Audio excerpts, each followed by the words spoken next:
All right. Thank you so much, Rachel. And really excited to be here today and getting a chance to speak with a really fascinating group of folks, some of whom you've already heard from during yesterday's presentation. So I'm going to actually let each of my colleagues introduce themselves, but maybe we'll start with Nicholas Jacobson, who is a professor at Dartmouth and who many of you in the audience will be familiar with. His group had actually the first symposium of yesterday on designing an intelligent mental health app. But Nick, would you mind just quickly introducing yourself? And the topic of today's discussion is generative AI and mental health. So a very broad topic that we've already heard a lot from, including in the past, just this last session from Patty Mays. But maybe Nick, you want to start us off? Yeah, absolutely. Thanks, Justin. And thanks for the invitation to speak today or in the Fireside chat anyway. My name is Nick Jacobson. I'm an associate professor of biomedical data science, psychiatry, and computer science at Dartmouth. I and my lab focus on using technology to enhance the assessment and treatment of mental health. A lot of our work in the past 6.5 years has been designing and testing the use of generative AI to deliver psychotherapy. So we have started that work in kind of mid 2019 and at this point have done the first randomized controlled trial of psychotherapy through generative AI and found some really strong effects. We're pretty deep in it. We've had a team that have spent, at this point, we're probably maybe approaching the 200,000 hour mark, but well over 100,000 human hours of folks on the team developing the system. And so with over 100 people involved, so lots of effort kind of in this space. A lot of failures, frankly, also, and happy to talk some about what hasn't worked for us. But Yeah, I definitely, especially since you and Karthik didn't have a chance to speak yesterday, I'm going to have you both dive into a little bit more to that work in just a moment. But Karthik Sarma, can you introduce yourself next? Karthik has an interesting background of being both a computer scientist and a psychiatrist running UCSF's AI and mental health research group. But please, Karthik. Absolutely. Hi. It's nice to see everyone. What an incredible panel. Honestly, I'm glad to be here. I'm Karthik. I'm a psychiatrist at UCSF and I run our AI and mental health research group. But we have a number of things going on. We founded the group really because we're interested in how we might be able to use generative AI technologies to deliver better mental health care. In the last 6 to 9 months, we've become very interested, however, in how consumer generative AI apps affect mental health. And in particular, we're really interested in the interaction between individuals experiencing decompensated illness, including psychotic and bipolar illnesses. And I'm working on a study with my colleague Nina Boston at the Brainstorm Stanford to really dive into this problem, collect more evidence, and understand what that relationship looks like. Excellent. Yeah, I'll dig more into that Stanford project. Also interested in a bit, but Isaac, do you want to introduce yourself again? I know folks probably saw you yesterday, but maybe whatever you want to share here. Hi again. Yeah, I'm Isaac Galatzer-Levy. I started my career in psychiatry at NYU. I'm a clinical psychologist by training, mostly focused on multimodal biological data and physiology, and then that morphed into using wearables in the real world, and we're moved into industry and worked at a couple of startups looking at wearable signals, but then ultimately video and facial expressions as markers. And then I moved to Meta Reality Labs, where I worked on kind of early AR, VR applications related to mental health. And most recently, I'm at Google, where first I worked in Fitbit.org, kind of on similar stuff. And now I'm in Google DeepMind, focused on sort of bottom-up methods to improve the psychological functioning or safety, accuracy of large language models. And Derrick, again, we heard from you yesterday, but maybe you can introduce yourself again for folks and maybe say a little bit more about what SlingShot's been doing. Sure. Happy to, Justin. Thank you. So Derrick Hall, also a clinical psychologist by training. Probably fair to say I've spent most of my career in industry working on digital mental health.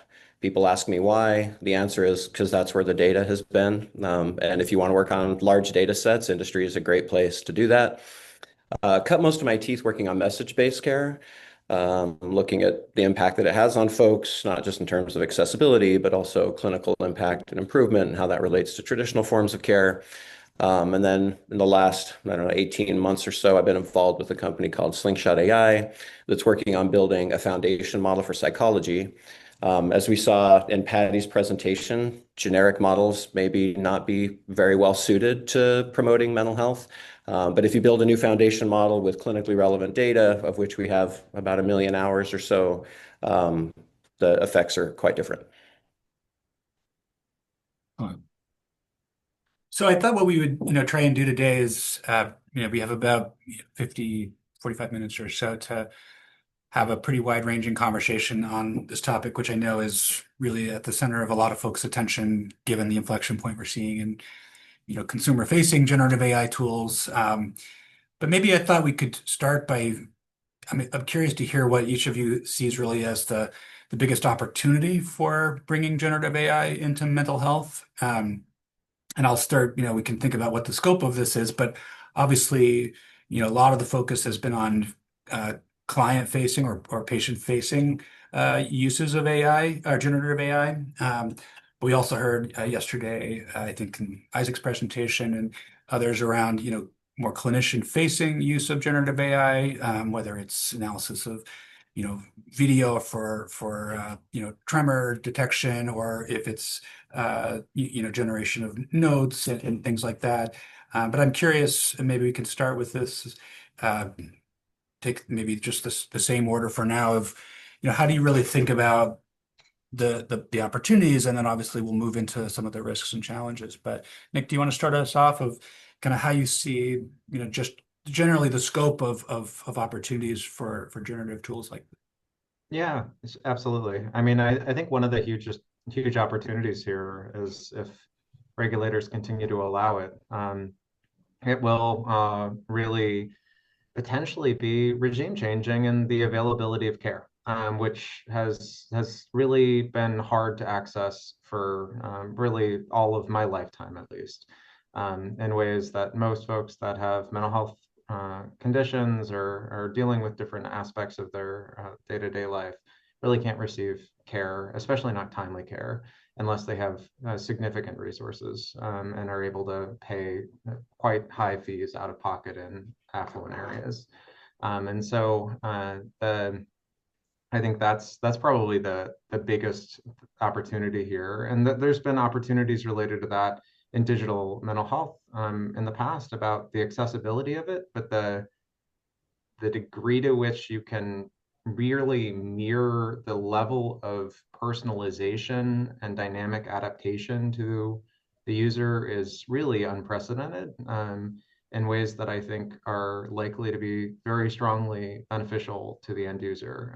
I think that's part of why we have this natural experiment of mass adoption at scale right now that's happening as folks really want a product like this and are seeking it en masse, in part because I think it's something that can really act in ways that folks want. I think kind of one of the opportunities within the direct to consumer, direct to patient style interactions, in addition to that, is it increases the bandwidth to actually bring care in moments that are of greatest need. So rather than seeing somebody once a week or something like that, and somebody is recalling, 4 days ago was a really hard day. I had this happened and I was really going through this exposure and it was so hard.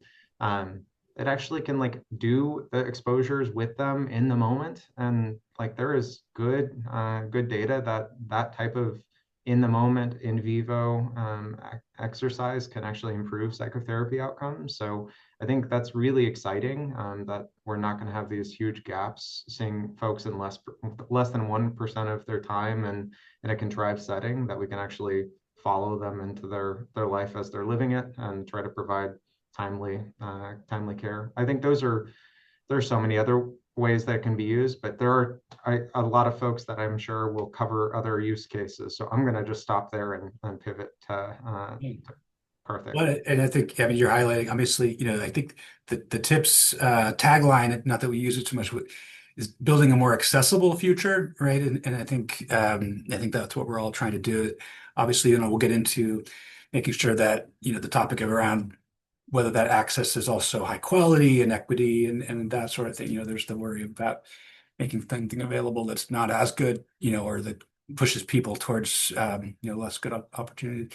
But also you're raising the issue of collaboration, between like a human in the loop person, the primary therapist maybe, and something that could be done between sessions that I know a lot of psychologists and psychiatrists would probably love. But yeah, Karthik, do you want to say next kind of where you see the most exciting opportunities in the relatively near term? Yeah, and if we look at the HRSA workforce reports, we're looking at a shortage of 200,000 behavioral health providers at least. It's not a problem we can train ourselves out of, and that doesn't even consider the reality that that's any behavioral health services. But really, when you think about high frequency psychodynamic therapy that really is probably the only thing that will help certain people with certain disorders that are most amenable to it. Virtually nobody has access to high frequency psychodynamic therapy. Certainly not the populations that need it the most. And that's something, if we can do it safely and effectively, it could dramatically change the outlook of behavioral health treatment. It could dramatically change the structure of how we deliver that treatment. And if we can add on to that, measurement. Measurement, we know measurement-based care works better than non-measurement-based care, but the reality is measurement-based care is hardly implemented. There are a number of problems that explain it. It's hard to implement it. It's difficult logistically to make it happen. It's hard to actually do the measurement and have confidence in that. I think the use of generative AI tools that are effective could dramatically change that, either in a human AI dyad or even in a future in which an AI treatment alone was safe and effective. I think the sheer quantity of human suffering that can be alleviated is staggering. It's absolutely staggering. Yeah, I think that's a really interesting additional point of, could we use these tools to capture some of those measurements either between sessions or yeah. So Isaac, what's your thought on this in terms of other, I'm sure you share some of those other thoughts, but just curious what other things come to mind? Yeah, I mean, I think when you first asked the question, I thought, we have to keep in mind how new this technology is and how hard it is to predict where it will go. So keep in mind, 3.5 years ago, we were not talking about this, and our world has radically changed in that time frame. And we're probably in that period between the discovery, like figuring out how to harness electricity, and actually the products that came out of Thomas Edison's lab, right? There's a development of a technology and then all the things that happen with it. So if you think about AI as potentially being equivalent to an industrial revolution and everything that happened in psychology between, say, 1900 and present day, in terms of what we've learned and how we even just conceptualize what human psychology is, we may find something very similar, that, what therapy is fundamentally, or what even how we think about, a person's psychology or their functioning or behavior, may be totally different pretty fast. So, so for me, at least, it's hard to predict or even have an idea of what, what are the ways it will enhance therapy, or what are the risks? What are the ways it's going to enhance measurement or care? And, what are the risks there? In many cases, in fact, I think in all cases, we really have to keep some level of humility and know we're like on the edge of a new world, For sure. And I think, that again, that's kind of part of why we see this conference and conferences like this as helpful, is I think we're all creating these tools. And I think a lot of the folks on this panel and in the audience are hopefully shaping them so that we don't leave it sort of up to chance and we can design things. Yeah. So I'll sorry to, jump back in, but yeah. I completely agree with that. The fact that we don't know doesn't make it deterministic or out of our hands, right? It's that we don't know because we haven't created it yet. Right. And it's the tool, just like, a hammer is a tool, and we built many different structures with it, that are very personalized. So, I completely agree with that. It's not like this thing like, oh, no, it's coming. It's like, what are we going to do with it as a field or society? Yeah. And as you're pointing out, unlike maybe other technologies like passive sensing and the inflection point, the acceleration we're seeing in these tools is so fast that as we'll hopefully get into even in this discussion, within a year, there's probably things folks in this room can try and start doing to make sure, we could guide that stuff appropriately. So, yeah, Derrick, what are your thoughts? I mean, aside from what's being said, what comes to mind of where generative AI in general can be a boon to mental health? Yeah, I mean, I deeply appreciate everything that's been said so far. And to the comment you just made, Justin, one thing that may give us hope and also put a little fire underneath us as well is that the LLMs that we're working with now, these are the worst they'll ever be. Right, what people are interacting with now is the worst they'll ever be if we design them well. So I think there's a lot of opportunity, interesting opportunity to do good. I I'll mention one other one maybe, which is that I think there's an opportunity here to advance clinical science as well. When we think about the richness of the data and how hard it is to get like a thick description of what happens in a consulting room, a therapy room, psychoanalytic room, whatever the approach happens to be, it's PHQ and GAD's fine. That doesn't really tell you a lot about what actually happened. Doesn't tell you a lot about the real benefits that have been realized by the individual. And one of the things that originally attracted me to message-based care was having the rawness of the interaction itself. Most of mental health, the intervention at least, are words. Of course, there's pharmacotherapies and other kinds, but most of the support is text. And so that's the intervention. And I think there's a lot of opportunities there. I mean, you can imagine a world where with AI, you could run 30, 40, 100 micro RCTs all at the same time, testing different kinds of approaches, adapting it to the individual that's receiving the intervention. So I think there's a lot of exciting opportunity there. The other one I might mention, although I have a feeling you have a question related to this in a minute, which is about safety. I want to sort of highlight safety as an opportunity because one of the challenges in building test sets and benchmarks without data is that it's not always clear whether the benchmark matches the distribution of data for people who are actually using the intervention. And the only way to know is to have that data.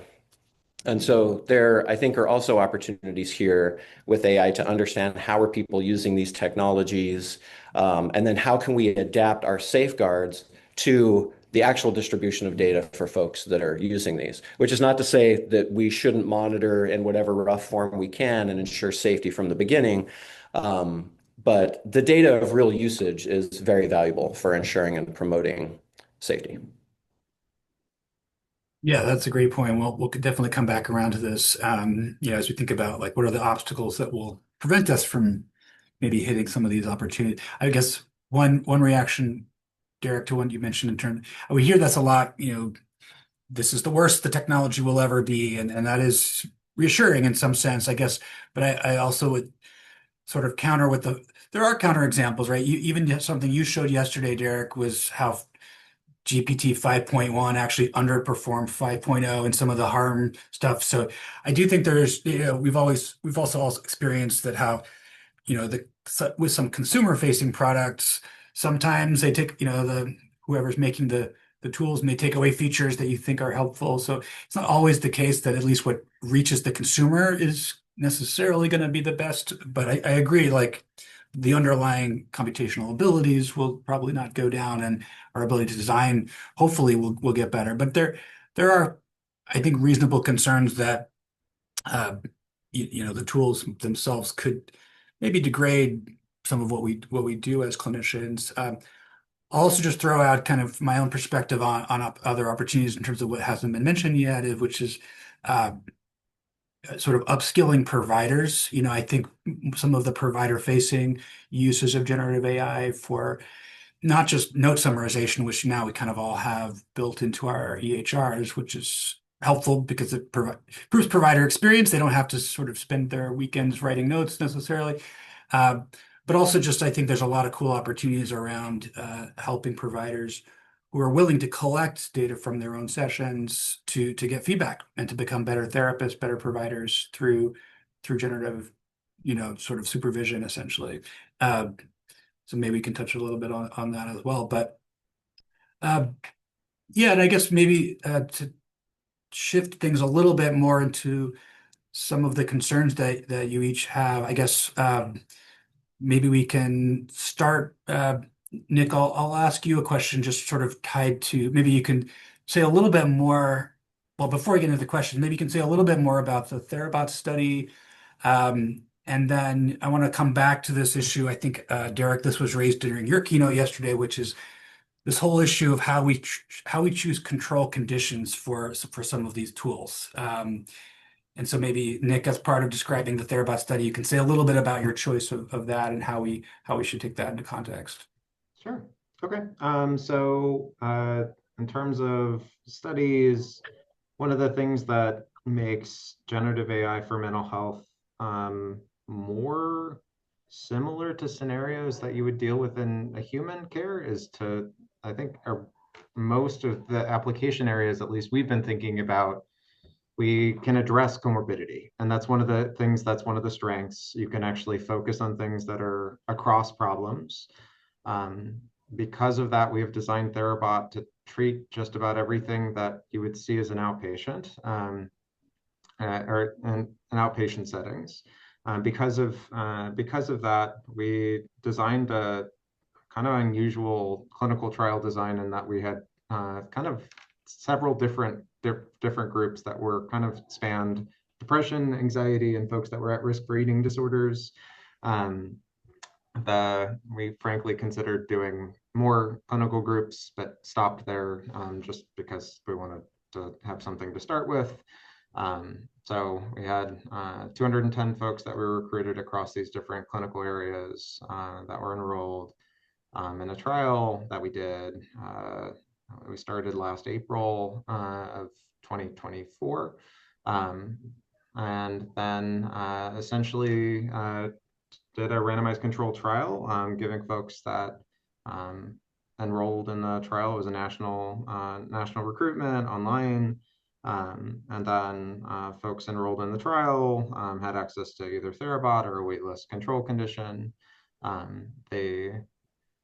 We then followed up 4 weeks later, asked them to use it for the first 4 weeks. The app would notify them within the first 4 weeks to have essentially a conversation starter, and then continued giving folks access, but didn't prompt them between weeks 5 and 8, and then had essentially assessments that were pre-post follow-up at that point, and looked at the degree of change that happened from pre to post and from pre to follow-up, and looked at differential change and as our main outcomes. The results were all really good on the clinical outcome side.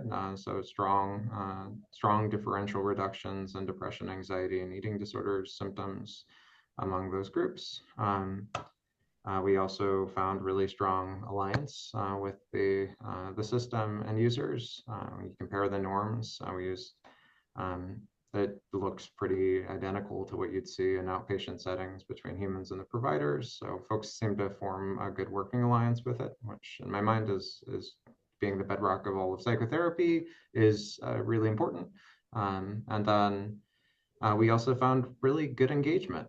So I've been working on digital mental health my whole career, and anything I've ever worked on, this is the highest level of engagement by a lot that we've seen. So ongoing continued engagement and ways that I think were supportive and didn't, when people hear that, sometimes they think of problematic use, and we didn't see anything like that. So yeah, I think generally we're really happy with how it went, and at the same time, yeah, I think there's, in terms of the design, this was like a first step, not a last step. So I think people first, when they think about this, they're like, oh, waitlist control design. Well, that's a weak comparison condition.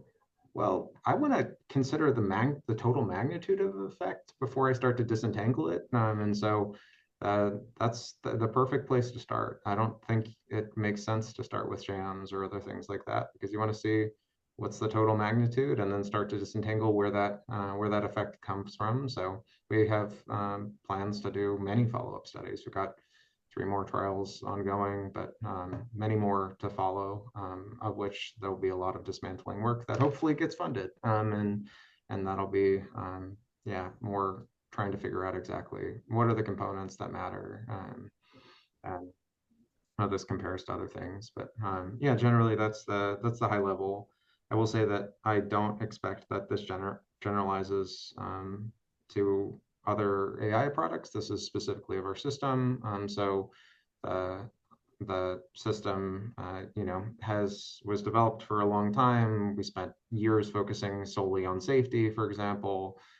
So it's, some people have then generalized this to how this works with other models, and we can just say that it works within that setting. But yeah, I think there's a lot more to be learned about this area, but some good initial signs is I guess what I would say there. Yeah, and I think you brought up an interesting point, which is this finding isn't really meant to be interpreted as like chatbots work for therapy, right? But I'm guessing some people will still, take it as that's evidence. Uh, and you're raising the point. Yeah, I think you said you started working on this in 2019, which was, I think, probably pre ChatGPT. Uh, Oh, for sure. Yeah, by so, about 3 years. Yeah. right. And so I guess one quick follow-up to stay on you for a second is, you know, uh, given the technology is changing so fast, how do people design studies? Given that, what's available technologically is going to be very different, as you get to the publishing stage as when you started designing it. Yeah. You guys have put a lot of effort into Therabot, but I'm sure what's under the hood has evolved quite a bit Oh, or could absolutely. have Yeah. evolved quite a And bit. it continues to evolve all the time. It's like Right. one of those things that's not static. So how do you really do, is a randomized control study the right way to do this? What's the I think that the randomized control trial will help you on, there are some things that are like common components and common frameworks in which you might think about things. Things can, I think broadly, I very much agree with what Derrick said earlier, that these models generally get better. So like they have exponential increases in how much they are better in certain domains. And so like in a lot of ways, like when you're actually tailoring it with the same like a lot of the same ingredients to how you actually train these models, like they're fairly predictable advances when you continue to retrain. They can, I think the failures that you'll see are the areas where it's a general foundation model where the entire capacities are trying to be better across all domains, right? So like I think when you're trying to optimize towards a specific narrow domain, it isn't so stochastic in terms of, oh, it's in an up or down area and you really don't know. So in a lot of ways, I think there's continued improvement. I do think we do need trials. I don't think they're sufficient in terms of how we monitor their performance. I think a lot can be done post-market evaluation and things like that from a regulatory capacity. And so, yeah, I think they're a standard of evidence, but not all standards. Many other, I think, are really important. And borrowing concepts that have been introduced in implementation science to this area, I think, are huge, like in terms of how this could be done. So, yeah, they're a bar, not all of them. Mhm.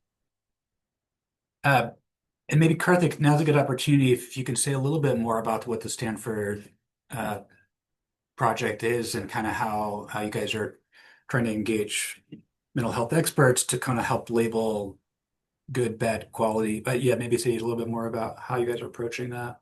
Yeah, I'd be happy to. And I should say that, what we're studying is what we think of consumer-facing generalist bots. And so we haven't really looked directly at any of the AI or the mental health specific bots.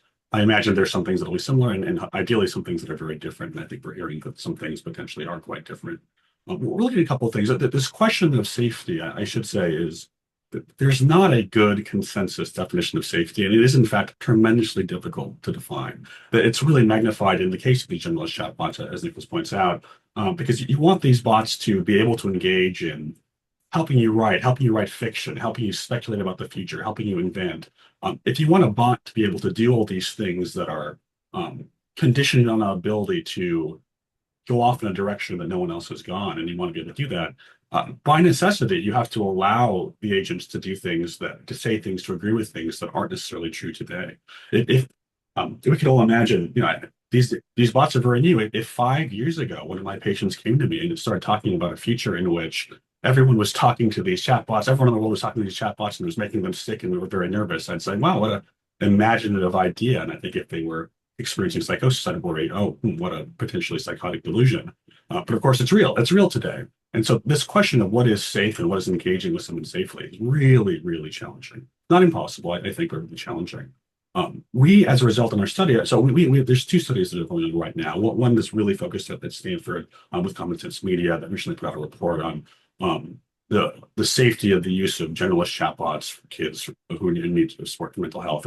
And in that study, a group of mental health experts essentially looked at a number of simulation studies where the team put together a couple of cases of different kids with different presenting complaints, simulated those conversations with generalist chatbots, a wide variety of generalist chatbots, and then brought a team of mental health experts in to rate each one as to whether or not it would meet a reasonable standard of care. And they did define a reasonable standard of care as one that would approach but not be that of a clinician. So you shouldn't reinforce the delusion. You shouldn't provide medical advice that is incorrect or dangerous.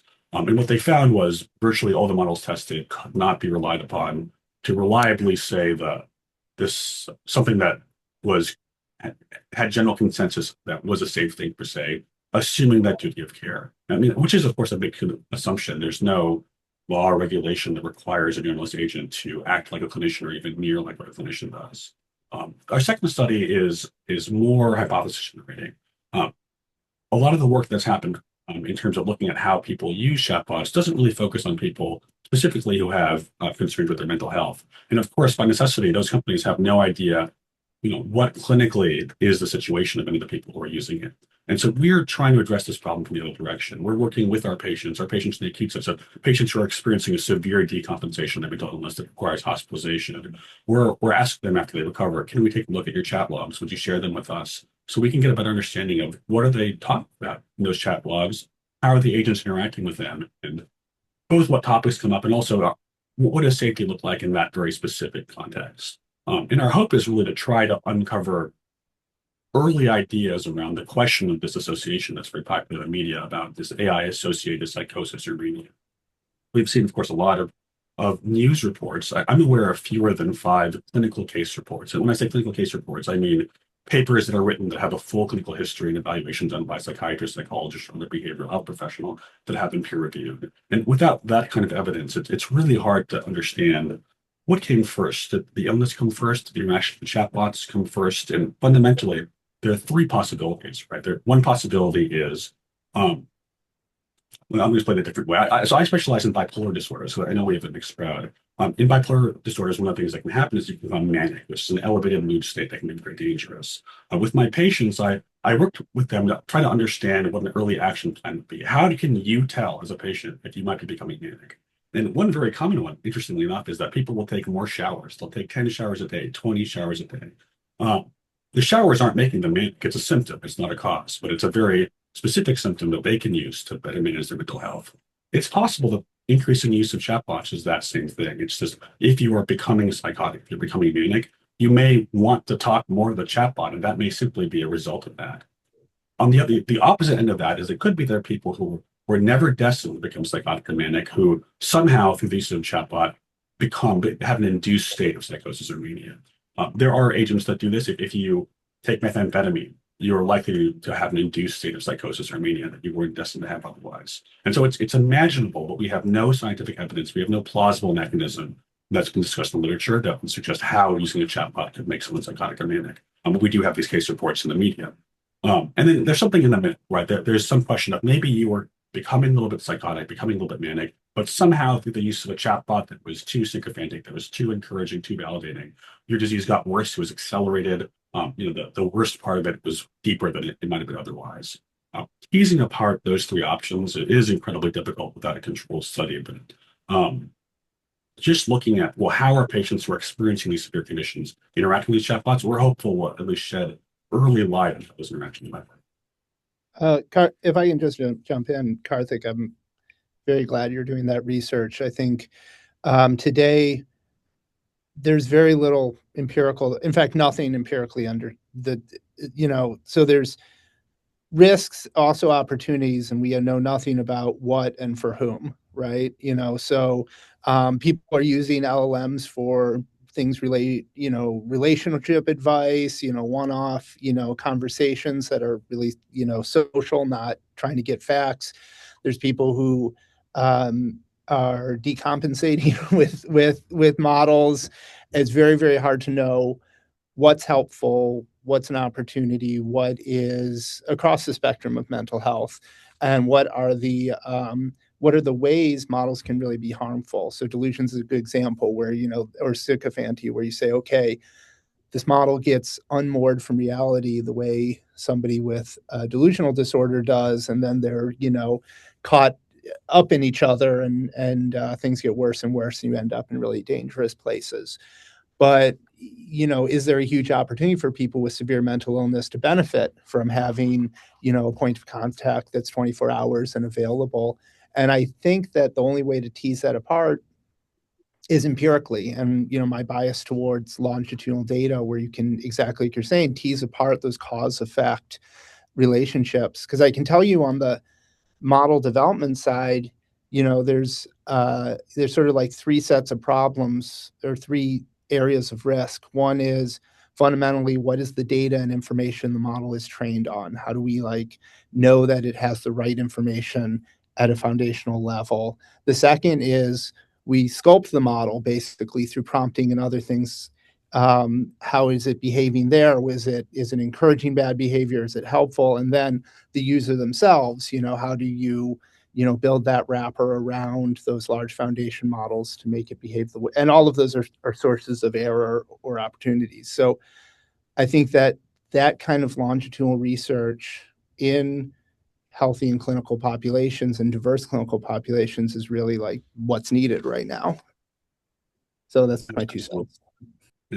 I'll say, a lot of these standards are things that nobody has done this study with humans. Like, no one is there's all these benchmarks. So almost all the research that exists right now that is either published from an archive is based on simulation studies. And when I think that's really important work, but I also realize when I look at those studies, none of those simulated agents talk like any patient I've ever talked to. Exactly. And you have these it's useful. There's these examples of logs of bad activity that's happened, but those are one or two examples. It's not enough data to actually solve a problem. Yeah, and that was actually one of the things I wanted to maybe bring our conversation to a little bit, which is, where a lot of the focus ends up being on how these AI or just computerized agents are responding in different kinds of risk scenarios, or whether they're saying the correct thing in a therapeutic context or not. But I sort of feel like the elephant in the room is that we don't yet really have human data sets of the scale, or maybe we do and I'm not aware of them, that really kind of look at the full gamut of how human therapists perform, because my sense is that there's really quite a huge quality continuum there as well. And a lot of the things that are being called out of, ChatGPT or even, one of these custom models didn't say the correct thing. It's like, well, many humans wouldn't either in that situation. And I'm curious how you guys think of this issue. Are there large enough human therapy data sets out there? And even within those data sets, we have some way of labeling what was good therapy, what was bad therapy, how often, real human clinicians say the wrong thing in response to, suicidal thoughts. I don't know, Isaac, you have yourself unmuted. I don't know if you. Yeah. I can comment a little bit, which is that, at least in my view, LLMs today know everything about therapy. They know they know all the content. They have examples that are beyond even our reach, but that's not sculpted in any useful way. It's the same way it understands many different languages, but it's not able to produce necessarily meaningfully what you want unless you sculpt it in some ways. So I make the argument that there's a lot of content, particularly knowledge, that models already have available to them. The problem is it knows a lot of other things too, like popular culture views, silly ideas that are dangerous, all of that sort of the world of the internet is all there. And just like how traditionally, we're familiar with older technologies like search and learn how to differentiate what's like the vitamin shop versus like Mayo Clinic guidance. There's, information is available. It's just not well attuned to the problems we have. And that gets back to like us as researchers. It's going to be very difficult to amass the kind of data you're describing, Justin. And even if it would be so heterogeneous, it'd be so hard. Even the process of labeling it would be confusing. But we can think about the model ideally, and I think this is some of the ways it gets better over time. Ideally, it has a strong foundation, just like, the library at the university has all information. It's just your ability to access it through the way you interact with it. Yeah. So we have about 15 minutes left. I'd love if we can turn to some of our audience's really insightful questions. I'm going to start with one which I'll just read and we can maybe react. So the ability to use these tools, these bots, assumes access to devices, data plans, infrastructure, tech literacy, and health insurance, potentially. So any improved access may only help those who already have some of it to begin with. For those with more fundamental lack of access, bots look to be yet another way to widen the care gap. Can you speak to this fundamental problem that those on the margins will experience no benefit and possibly some harm from scaled adoption of these tools? And I have a corollary to that question, which maybe, I don't know if Nick, you have yourself unmuted, so maybe you want to start. No, I don't think anybody in this room is going to be able to solve all infrastructure problems. And I think thinking about these things, they're important issues and they're things that are fundamentally, from my own personal perspective, like fundamentally unaddressable for me as a person. I don't think that there is any evidence that we would actually be increasing or reducing access to otherwise resources.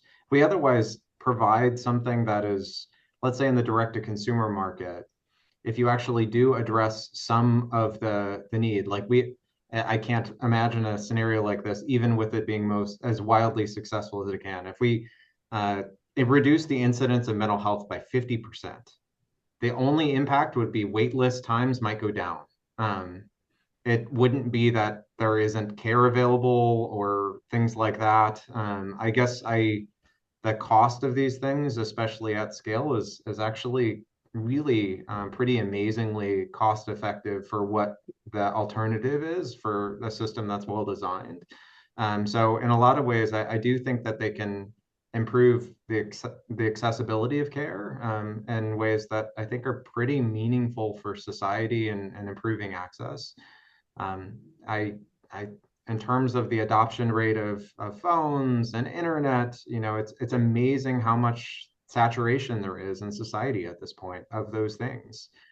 Things that used to be like a really finite resource have become commonplace even among folks that are experiencing houselessness. It's like there's like folks that have otherwise very little resources. That's often one of the few things that they do have. And so I don't think we can address everything, but I think this does generally complement what many can actually access. Yeah, I mean, I saw other folks on mute, but I guess maybe one just follow-up to this is at a recent presentation, my colleague Andrew Gerber asked the question of, he was sort of throwing out this future prediction, which is within 10 years, he believes that insurance companies would only pay for non-human therapy as a first-line agent, and that you would have to fail non-human therapy before you would even be able to get human therapy reimbursed. I'm curious, do you guys, do you think that may be true, or is that too provocative, or is that a problem even? I feel like that's going to happen with car driving, because, now self-driving cars are out and there's starting to be evidence they're much safer. You could imagine a future where if you want to be the one driving your car, your insurance is through the roof, right? So that's not to say good or bad, but I could see a world where like that kind of automation that's not what we're used to ends up being, not just the first line, but sort of like, considered the safer, more, more ubiquitous option. I'm not saying like that's that's where I want to live, but, Because we already know for self-driving cars that self-driving cars can be safer than humans. I think maybe the deeper concern here is we're as everyone has noted, the systems are as bad as they're ever going to be. They're going to get better, but the question is, does that moment come before that we know that these treatments are safe and as effective as human treatments? Because I think that the feared future is a world in which a less effective treatment is the only one that insurance covers, which of course is the world we live in today as a psychiatrist. I think that does really worry me because I think from a cost perspective, it probably always will be cheaper to use one of these AI agents. And I think maybe someday we'll have an AI treatment that is just as good as the best psychoanalysts in the country, but I suspect we're far from there. I worry a little bit less about the tech gap. I worry a little bit more about the insurance gap because I practice at the San Francisco General Hospital with a largely Medicare, publicly insured population and an uninsured population in the United States. Many more of my patients have access to phones, but not to therapy than the other way around. But our Medicaid program is under tremendous pressure. I can easily see our Medicaid program discontinuing or severely limiting human therapy programs if they can make a strong argument that no, we have something in the category. It's a very similar problem to the narrow network problem of behavioral health, where we know insurers want to be able to say we have it covered, and they want to do it in the most cost-effective way, even if that isn't the most clinically effective way. And I also think that the more likely dystopian future 10 years from now is that no one will have insurance. Right? We're assuming that everybody has access to insurance. There's a huge payment gap there. And when you look at the rates at which behavioral health costs are increasing for payers, it's a big problem. They're going to have to solve that. We can't solve that. The one thing I will add to this, though, to Nick's great point, is that if you look at naturalistic use, at least of purpose-built systems for mental health, half of users make $40,000 or less a year. So economically distressed individuals who have nowhere else to go, can't wait. The other thing that we sometimes don't talk about is that the healthcare system, the mental health care system we have now, is also risky. Like if you look at the rates at which people deteriorate on a wait list, it's anywhere from 12 to 15%. If you give people care, any kind of care, deterioration rates are much lower. You look at, Nick's trial, some of the data that we have, the deterioration rates, even with AI, are very low. They're very comparable to what you see in human given care. And so we live in a system now where 55% of people who don't get access to care that need it are going to deteriorate at alarming rates that are multiples of what you see for offering some kind of solution. And so in a way, the building's already on fire now. AI is not the biggest water hose or even the best one that's going to put the entire fire out, but it's, a bucket of water here or there for some people who could use some assistance and support as opposed to nothing. Yeah. So I want to maybe shift gears and bring another question from the audience, which has to do with how we teach people to use these tools. We heard a symposium yesterday about the idea of a digital navigator, like a whole new job role, who would like help people use technology in a mental health context. I guess just to restate the question, for those people coming from academia or a clinical background without as much knowledge in advanced technology, what skills, training, and education should someone engage with to keep up with or even be at the forefront of this radical shift? Any thoughts on that for me, guys? I honestly think it should happen in educational settings more than anything. Like the incentive structure for most folks to actually adopt this after they're in private practice is fairly low, like except for scribes. Like scribes are easy sells. So like digital scribes are super easy sells because they are among the biggest pain points for most clinicians. So I think that's one of the ways to get them start in the door starting to use some of these types of things. Outside of that, a lot of the other things that would actually just make care better are unfortunately not well incentivized within our system. Like keeping someone around for longer is on your list with, and them not getting better, they're going to get, you're going to get paid the same. And so I think that trying to increase education within like new cohorts of folks and just introducing it as a new model of what good care looks like is one of the ways that at least en masse would incentivize it. I think once folks are out in the system, there I think needs to be other incentives for it to actually have really good adoption outside of something that makes someone's life easier on the better care side. I think it's a new thing that there's a lot of things like I think Isaac mentioned, like, outcome and measurement based care as like really important and really useful and actually improves outcomes in and of itself. Like that, but it's not widely done. Why isn't it widely done? Because there's no incentive structure to do so. Like it's easy to do. But anyway, that's a little bit my perspective is start with the training. Yeah. Um, you know, um, I had a thought when you asked the question. I thought about, what Derrick was saying about the health insurance system, that, you have this world of perverse incentives. So you can't count on this kind of top down way that AI is going to influence our field. And one of the exciting things about these technologies is that they're incredibly accessible, right? And it's very much at the beginning, which means that, if you have interest in this area and you're trying to grow competencies or grow them within a clinical setting, or a research setting, you have an opportunity to really experiment very quickly. As I mentioned earlier, we're so much at the beginning of this field that if you're thinking about, how is AI relevant, it's so early, none of these things are answered. Like we're 5 panelists who are giving, perspectives on what's happening, but like no one solved all these big problems yet, right? So this is actually an opportunity where people can do a lot of work with very low technical skills, but really high competencies in content, right? And so it's very well suited for our kind of fields. So that's what I would encourage is, like, you want to know how it fits into the clinic. Justin, I've seen your clinic. You just go and do it and say, well, what would happen, and you try things out. You try out technologies, and these have a relatively low barrier to entry.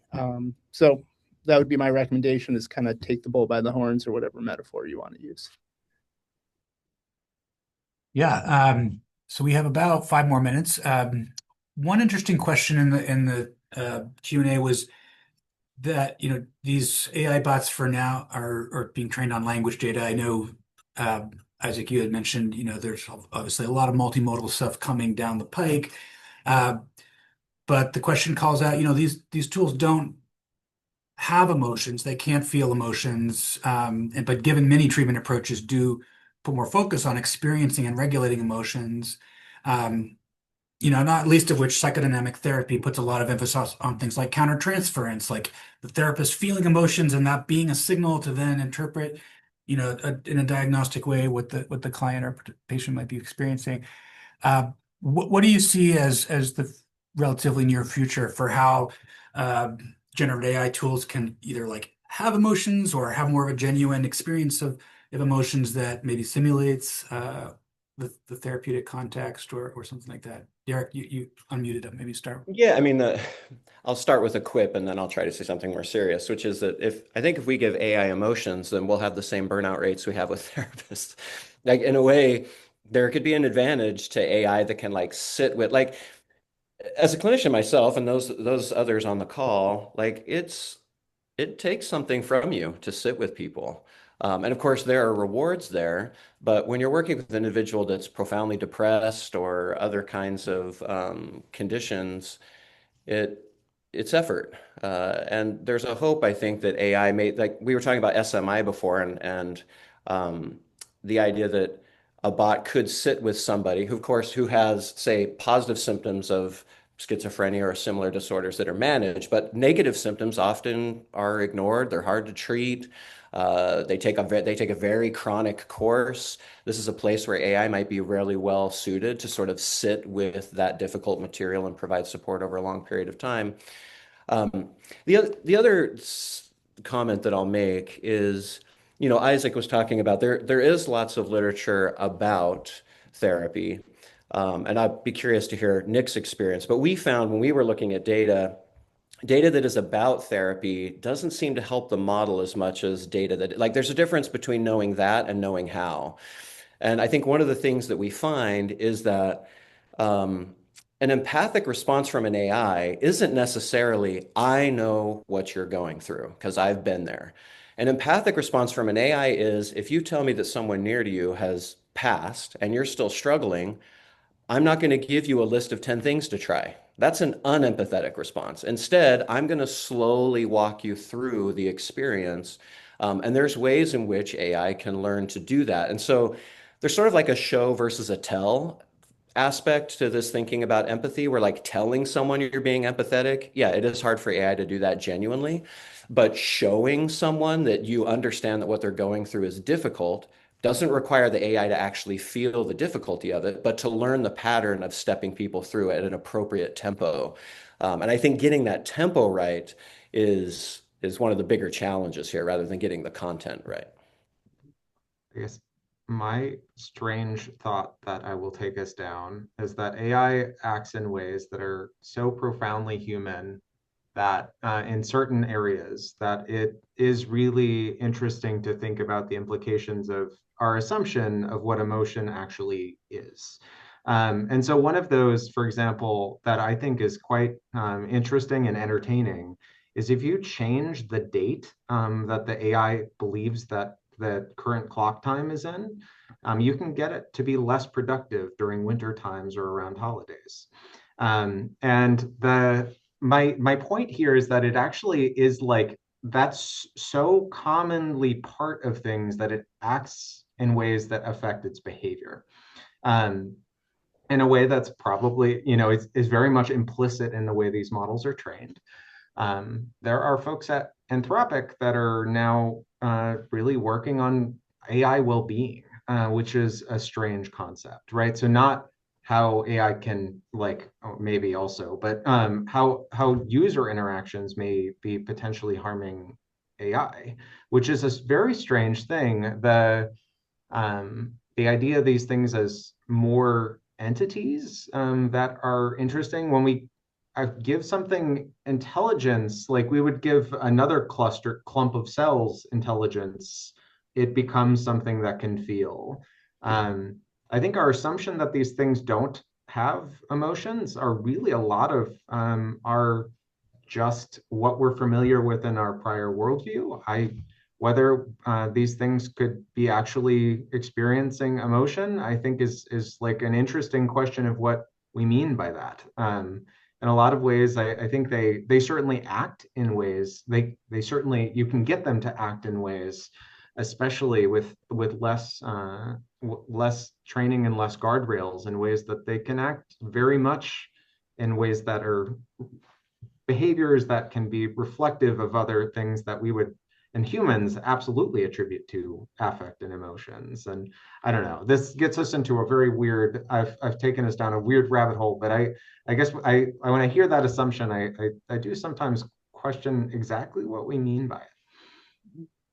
I don't know if it's that weird, actually. I realize we're at time. Also, briefly, I think there's this implication in the question that in order to deliver the treatment, you need to authentically feel, but we can't really define what that means. Freud would have said that an important part of the treatment, he used this analogy of a telephone. A telephone takes vocal, like sound waves, it turns it into electricity, and then turns it back into sound waves. And so the receiver takes electricity and turns it back into speech. Freud thought that the analyst's unconscious was doing that for emotion, that somehow emotions were transmitted from one person to another, and the analyst's job was to somehow use a subsystem in their brain to reprocess that, like a receiver, into something that was intelligible about the unconscious. And so we humans clearly can do it. We have a motion processing unit. There's no reason to believe theoretically that a computer couldn't have a similar system that worked completely differently, but accomplished that same effect of facilitating understanding of whatever's being transmitted underneath the actual content. And so, is it possible? It is possible. We'll have to see if we can get there. Well, I think that's a great place to wrap up. It's a fascinating discussion. I'm sure we could go on for hours, but if there's a few more questions in the Q&A, if folks want to maybe respond to those as we move into our next session. But thank you all for joining me here this afternoon, and we'll maybe move back and hand it back over to Rachel to introduce our next session. But thank you all. So, Justin.